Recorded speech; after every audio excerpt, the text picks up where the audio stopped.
Apakah kamu merasa selama ini hidupmu selalu tidak bahagia? Awas, jangan-jangan kamu sudah diperbudak FOMO. Dan mungkin filosofi Jepang yang satu ini bisa menolongmu. Video ini cocok banget buat kamu yang selalu merasa hidupnya tidak bahagia. Saya akan mengajak kamu untuk mengenal salah satu filosofi kehidupan orang Jepang yang dapat membantumu mengatasi rasa ketidakbahagiaan yang selama ini kamu rasakan.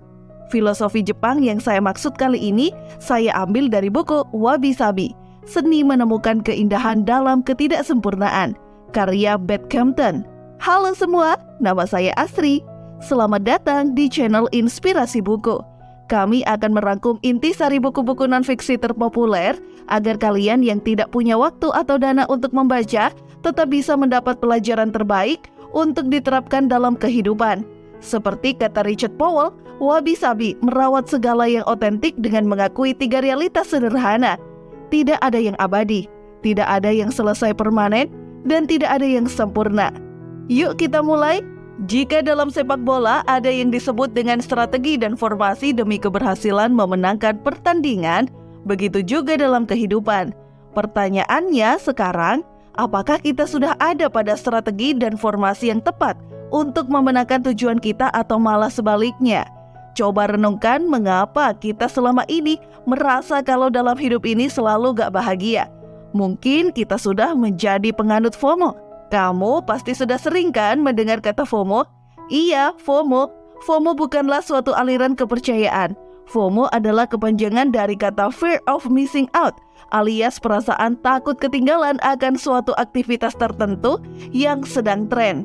Padahal, aktivitas itu juga bukan merupakan hal yang penting buat kita dan gak berpengaruh apa-apa meskipun tidak diikuti.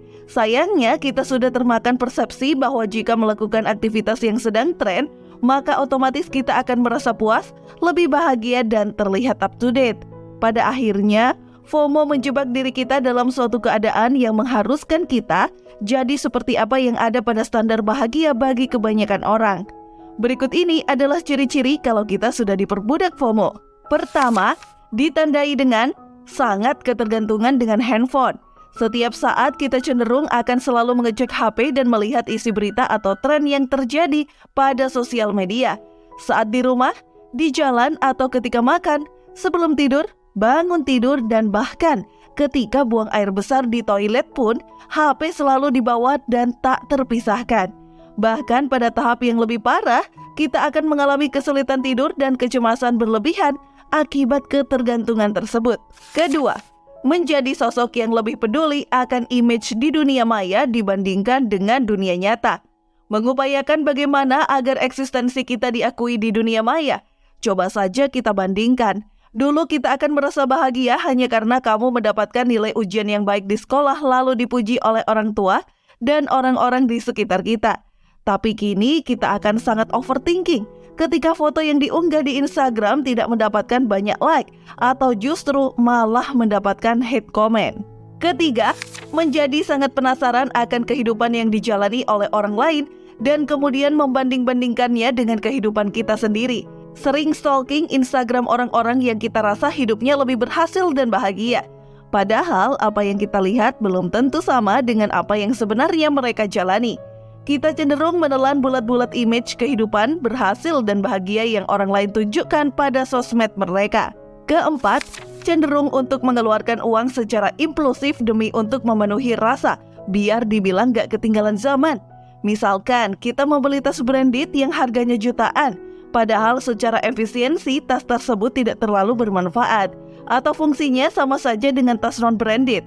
Kita jadi selalu gak puas atas apa yang dimiliki, karena kita menuntut diri ini untuk selalu mengikuti dan memiliki apapun hal-hal yang baru dan menjadi tren. Kelima, menjadi sosok yang gak bisa bilang tidak pada setiap ajakan dari orang-orang atau teman di sekitar. Padahal ajakan tersebut sama sekali gak penting.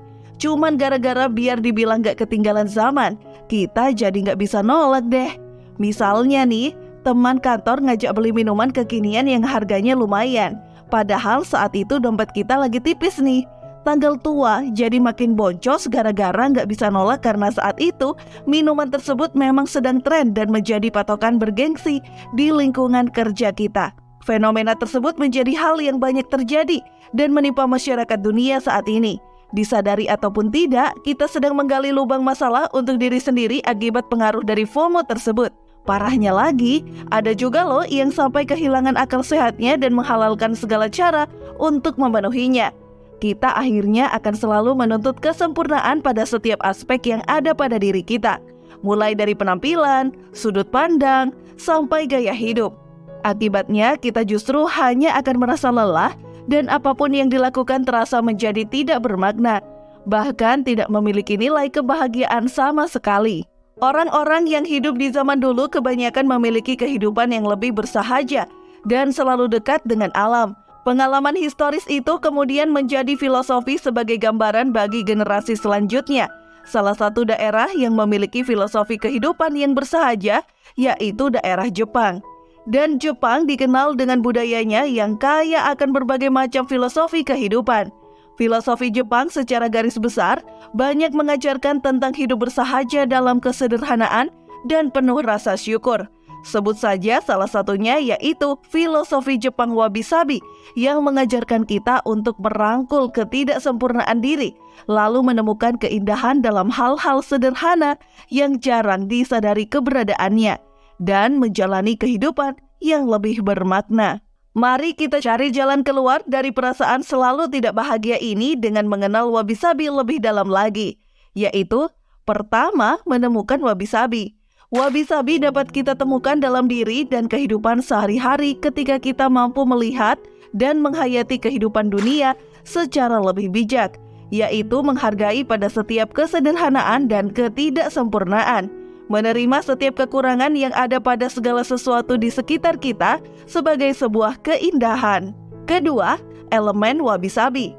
Wabi-sabi bukanlah seperangkat aturan yang bersifat baku, melainkan suatu sudut pandang. Di dalam wabi-sabi terdapat beberapa komponen filosofi dan unsur individu, termasuk kesederhanaan, kealamian, serta ketidaksempurnaan. Masing-masing elemen ini berkontribusi pada keseluruhan estetika dan pola pikir wabi-sabi, sehingga elemen tersebut dapat dianut dan diapresiasi dalam berbagai aspek kehidupan sehari-hari. Diceritakan, ada seorang pembuat tembikar terkenal bernama Honami Kutsu, pernah membuat mangkuk teh yang begitu indah, dikatakan sempurna. Namun master teh yang menerima mangkuk tersebut melihat retakan kecil pada glasir. Alih-alih menolak mangkuk tersebut, dia menyatakannya menjadi lebih indah karena ketidaksempurnaannya. Cerita inspiratif lainnya, di Jepang ada tradisi yang disebut kintsugi.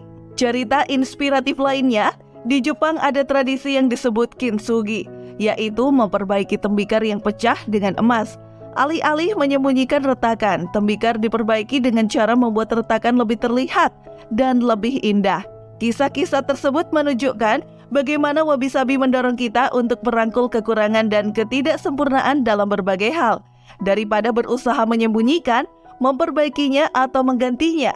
Namun wabi-sabi malah menjadikannya sebagai sumber keindahan. Coba bandingkan dengan cara kita menyikapi hal-hal seperti itu di kehidupan kita saat ini. Tak jarang, justru kita melihat jika ada ketidaksempurnaan pada suatu objek. Alih-alih diterima sebagai suatu keragaman dan ketidaksempurnaan yang indah, justru hal itu akan mendapatkan cemoohan, bahkan dibuang. Ketiga, kehidupan wabi-sabi. Prinsip-prinsip wabi-sabi dapat diterapkan dalam kehidupan kita sehari-hari dengan cara mengembangkan kesadaran dan penghayatan, seperti meluangkan waktu untuk meditasi, melatih kesadaran, dan mengembangkan praktik syukur setiap hari, atau dengan cara terlibat dengan alam, melepaskan diri dari teknologi, dan menemukan cara untuk memperlambat dan menikmati momen kehidupan, sehingga kita bisa menghargai keindahan di momen-momen kecil dan menemukan kegembiraan dalam hal-hal sederhana. Keempat, menciptakan wabi-sabi. Wabi-sabi dapat diciptakan dan diterapkan pada pekerjaan kreatif seperti menulis, berkesenian, dan musik dengan cara menerima pasang surut kreativitas sebagai sesuatu yang alami, menerima ketidaksempurnaan, menemukan keindahan dalam hal yang tak terduga, serta menemukan makna dan hubungan yang lebih dalam pada pekerjaan kita. Saatnya masuk ke kesimpulan dari buku ini. Wabi-sabi menawarkan perspektif yang berharga untuk memungkinkan kita mengatur dan menghadapi kompleksitas keadaan yang penuh tuntutan secara bijak. Selama ini kita terkurung oleh dunia rumah, pekerjaan maupun relasi di lingkungan yang penuh tuntutan akan kesempurnaan, yang secara tidak sadar membuat kita jadi tidak dapat mensyukuri terhadap apa yang ada pada diri dan pada alam sekitar.